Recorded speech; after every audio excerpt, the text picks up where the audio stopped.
Friends ఇప్పుడే అందిన వార్త హైదరాబాద్ వాసులకు సంబంధించి హెచ్చరిక. ఇలా చేస్తే జైలుకు ఇక డైరెక్ట్ కొత్త రూల్స్ అంటూ లేటెస్ట్ అప్డేట్ అయితే రావడం జరిగిందండి. సో ఆ వివరాలు ఏంటనేది కూడా వీడియోలో తెలుసుకుందామండి. వీడియోని చివరి వరకు చూడండి, అర్థమవుతుంది. మరోసారి ఛానల్ వస్తే తప్పకుండా సబ్స్క్రైబ్ చేసుకోండి.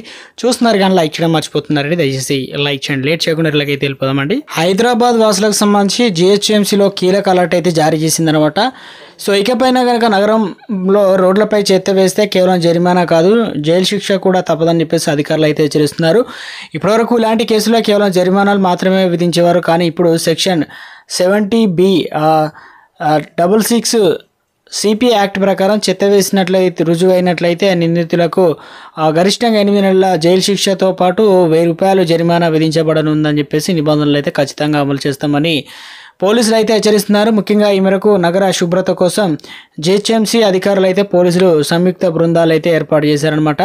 చెత్త ఎక్కువగా పేరుకునేటువంటి హాట్స్పాట్లను గుర్తించి సీసీ కెమెరాలను ఏర్పాటు చేస్తున్నారు. అలానే పర్యవేక్షణ కోసం కూడా బృందాలను అయితే నియామకం అయితే చేరున్నారన్నమాట. ఇప్పటికే బోరబండ పోలీస్ స్టేషన్ పరిధిలో రోడ్డుపైన చెత్త వేసినందుకు 5గురిని అరెస్ట్ చేసి కోర్టులో హాజరుపరిచారు. వారికి ఒక్కొక్కరికి ₹1000 జరిమానా కూడా విధించబడింది. అధికారులు దీన్ని ఆరంభం మాత్రమే అని భవిష్యత్తులో మరింత కఠిన చర్యలు ఉంటాయని చెప్పేసి స్పష్టం చేశారు. కాగా చెత్త ఎక్కడ పడితే అక్కడ వేయడం వల్ల దోమలు, ఈగలు పెరిగి డెంగ్యూ, మలేరియా, గ్యాస్ట్రో వంటి వ్యాధులు వస్తున్నాయని, రోడ్లపైన చెత్త పేరుకపోవడం వల్ల ట్రాఫిక్ ఆటంకం కలుగుతుందన్నమాట. ఇక మున్సిపల్ సిబ్బంది శుభ్రత సేవలు అందిస్తున్నప్పటికీ కొందరు పౌరులు నిర్లక్ష్యం కారణంగా సమస్యలు మరింత తీవ్రతరం అవుతున్నాయని చెప్పేసి అధికారులు అయితే ఆవేదన వ్యక్తం చేస్తున్నారన్నమాట.